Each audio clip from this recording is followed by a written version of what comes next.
ناظرین، آج کی اس ویڈیو میں ہم کچھ پرانی آوازیں سنیں گے۔ یہ آوازیں چند ایسی شخصیتوں کی ہیں جنہیں ہر پاکستانی، چاہے وہ کسی سیاسی پارٹی سے تعلق رکھتا ہو، ان کو دل و جان سے اپنا لیڈر اور رہنما مانتا ہے۔ ان میں پہلی آواز جو ہم سنیں گے وہ ہمارے قومی رہنما بانی پاکستان قائد اعظم محمد علی جناح صاحب کی ہے،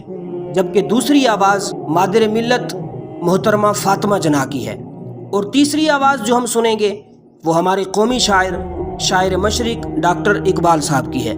اگر آپ راشد انفارمر پر پہلی مرتبہ آئے ہیں، ہمارے چینل کو لازمی سبسکرائب کر دیں، ویڈیو کو لائک اور اپنی رائے کا اظہار کومنٹ کی صورت میں ضرور دیں۔ تو آئیے بانی پاکستان کی آواز سنتے ہیں۔ آپ آزاد ہیں، آزاد رہیں۔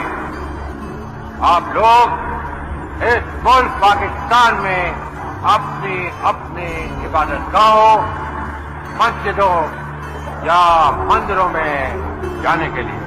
آپ کا مذہب کیا ہے، ذات کیا ہے، قوم کیا ہے، اس کا حکومت کے معاملات سے کوئی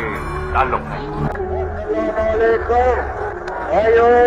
اور بہنوں، پاکستان حاصل کرنے کے لیے ہم نے بہت قربانی کی ہے، مگر ہمیں پاکستان کو قائم رکھنے کے لیے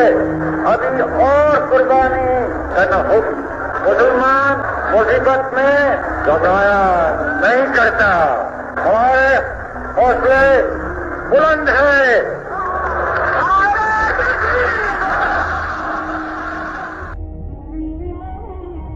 یہ ووٹ آپ کے ہاتھ میں امانت ہے، اور مجھے امید ہے کہ آپ یہ ووٹ کو ایک امانت سمجھ کے ملک کے فائدے اور قوم کے فائدے کے لیے استعمال کرنا، نہ کہ کوئی اور چیز کے لیے۔ اگر آپ یہ نہیں کریں گے تو نہ صرف قوم کو مصیبت اٹھانی پڑے گی مگر آپ لوگوں کو بھی۔ خدا کو کسی نے دیکھا نہیں ہے، لیکن ساری دنیا خدا کو مانتی ہے۔ یہ کس طرح، یہ میں نے ان اشعار میں کہا ہے، ہم نے تجھے جانا ہے فقط تیری عطا سے، سورج کے اجالے سے، فضاؤں سے، خلا سے، چاند اور ستاروں کی چمک اور ضیا سے، جنگل کی خاموشی سے، پہاڑوں کی انا سے، پرہول سمندر سے، پراسرار گھٹا سے، بجلی کے چمکنے سے، کڑکنے کی صدا سے، مٹی کے خزانوں سے، اناجوں سے، غذا سے، برسات سے، طوفان سے، پانی سے، ہوا سے، ہم نے تجھے جانا ہے فقط تیری عطا سے۔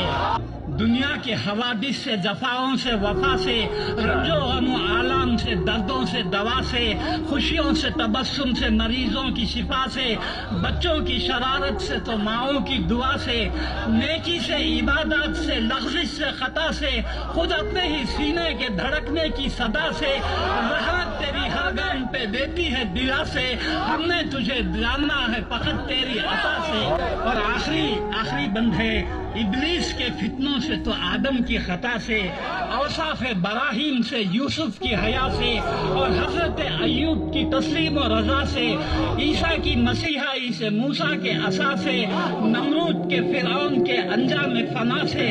کعبے کے تقدس سے تو مروہ و صفا سے، تورات سے، انجیل سے، قرآن کی صدا سے، یاسین سے، طٰہٰ سے، مزمل سے، نبا سے، یک نور جو نکلا تھا کبھی غار ہرا سے۔